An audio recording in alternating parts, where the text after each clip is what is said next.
अनूप जी, जी आज हमारे देश के गृह मंत्री अमित शाह जी बोल रहे हैं कि जो विदेशी सेलिब्रिटीज़ जैसे आपका पर्यावरणविद ग्रेटा थनबर्ग और जी पॉप स्टार रियाना जी भारत के किसान आंदोलन को समर्थन की है। जी। इस पे आपकी क्या प्रतिक्रिया है? देखिए, इससे जो अमित शाह जी बोल रहे हैं कि इससे देश की जो एकता अखंडता पर कोई असर नहीं पड़ेगा, तो देश की एकता अखंडता तभी मजबूत होगी कि जब आप देश के सभी लोगों को एक तरह से देखिएगा। जैसे मान लिया जाए कि आप एक तरफ सब देश के लोगों को बोलते हैं कि एक हो जाए, मुझे साथ दे, देश के लिए हित की काम करे, आप कैसे ही उम्मीद करते हैं? यहाँ अभी गृह मंत्री बने हुए दिल्ली दंगा जो सीलमपुरी या इधर जो हुआ मौजूदाबाद में या जहाँ पे भजनपुरा में, वहाँ से 10 किलोमीटर दूरी पर रह रहे थे, उसको ही रोक नहीं पाए, कैसे उम्मीद करेंगे? तो अब ये जो है, जो भी किसान आंदोलन जो देश के नागरिक है उसको ही खालिस्तानी आतंकवादी घोषित करते हैं। उसके बाद जो भी पढ़े लिखे आदमी समर्थन को उसको अर्बन नक्सलिस्ट घोषित कर रहे हैं। तो कैसे ही उम्मीद करेंगे कोई समर्थन देंगे? पहले आप अच्छा से व्यवहार कीजिएगा, अच्छा से बात कीजिएगा, सबको ले करके समाज में चलिएगा, तभी आपको समर्थन करेगा ना। उसके बाद टुकड़े टुकड़े गैंग आप घोषित कर दे रहे हैं।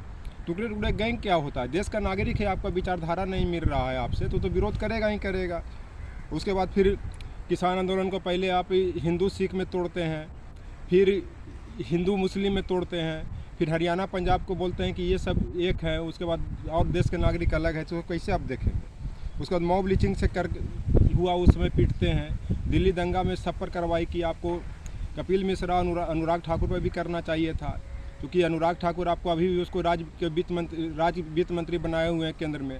तब ना लोग समझेगा कि आप जिनवन काम कर रहे हैं, सही काम कर रहे हैं। कैसे आप उम्मीद कर रहे हैं वो कि मतलब ये मुझे सब समर्थन करेगा?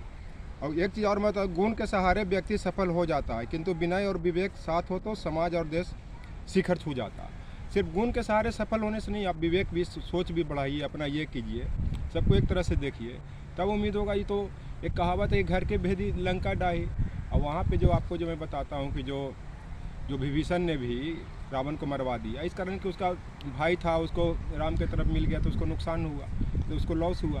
तो यह कहना उचित नहीं है कि जो बाहर के जो सेलिब्रिटीज़ हैं या ये क्रिटिसाइज कर रहे हैं, तो क्रिटिसाइज करने से क्या हो जाएगा? अपने को भी तो मजबूत करना पड़ेगा ना, तभी तो देश की एकता अखंडता मजबूत होगी ना। कहने से तो बनेगा नहीं। और जहाँ स्वार्थ का अंत हो जाया करता, वहीं से इंसानियत और मानवता शुरू होती है। जब कहीं पे आदमी स्वार्थ भाव से थोड़ा सत्ता के लिए और किसी के लिए आप देखिएगा, तो वहाँ पे थोड़ी इंसानियत मानवता आएगी। तो मानवता इंसानियत जब ही आएगी जब आप सबको लेकर के चलिएगा, स्वार्थ से हटिएगा, सबको भला सोचिएगा, देश के समाज को जोड़ने की बात करेंगे। ऐसे तो नहीं होगा। आज का ये स्थिति है देश में कि जो लोकतंत्र में जो खराब स्थिति में 2014 में 27वां रैंक था, आज 53वें रैंक पे आ गया। तो बाहर का जो भी है तो रैंकिंग देखेगा ही कि भारत की क्या स्थिति हो रही है। तो आप इसको कैसे मजबूत कर सकते हैं? मजबूत तभी कर सकते हैं कि सबको मिलजुल करके चले। धर्म के नाम पर धर्म मानना तो उचित है, लेकिन ये धर्म नहीं कहता है कि दूसरे धर्म खराब है, दूसरे के धर्म के नाम पर उसको मार देना। अब इस देश में या कहीं पे भी देश और संविधान बड़ा होता है, अपने आप को बड़ा नहीं समझना चाहिए। और जब देश और संविधान के कद्र कीजिएगा तभी आपको कद्र करेगा, तब सब लोग एक होकर के आपको साथ देंगे। अब जब संविधान को भी धज्जिया उड़ाइएगा, देश के लोगों को नहीं समझिएगा।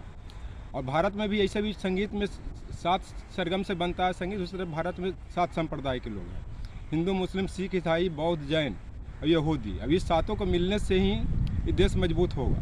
इसी कारण संगीत में भी कोई गाना निकलता है तो इस सरगम से ही सातों के मिलने से ही निकलती है। और भारत की प्राचीन भूमि ने दुनिया को मानवता को शांति और सद्भाव का भाव सिखाया है, ठीक ना। ये शांति या सद्भाव का मतलब ये होता है कि लोग शांति से रहे, सद्भावना बने, सब लोग मिलजुल के रहे, कभी किसी के साथ कोई नुकसान नहीं हो, सबके साथ सबका विकास की हो, तभी ये देश मजबूत होगा। और रूपांतरण होना चाहिए, ये नहीं कि रूपांतरण नहीं, रूपांतरण बदलाव होना चाहिए। जैसे मान लिया आप लोग 370 हटाया, 35 से हटाया, बहुत बढ़िया किया, कोई गवर्नमेंट ने ऐसा नहीं किया, आपने किया। इसका मतलब नहीं कि रूपांतरण करने का मतलब कि किसी में दंगा फसाद करके मार दीजिए, हत्या करवा दीजिए, मॉब लिंचिंग करवा दीजिए। और सामाजिक तत्व को कपिल मिश्रा जैसे अनुराग ठाकुर को आप संरक्षण दे रहे हैं, इसको पहले आप मिनिस्ट्री से निकालिए, तब ना देश की जनता में संदेश जाएगी कि आप अच्छा काम कर रहे हैं। और किसान आंदोलन चला रहे हैं, वो जगह जगह किल गड़वा दे रहे हैं, जगह जिसको पा रहे उठा ले रहे हैं। हाँ, जो गलत है उसमें किसान जो लाल किला पर उस तरह से काम किया है उसको आप रोकिए, अरेस्ट कीजिए। आपके पास IB है, NI है, इतना सिस्टम है, आप तो इसको कंट्रोल कर ही सकते हैं।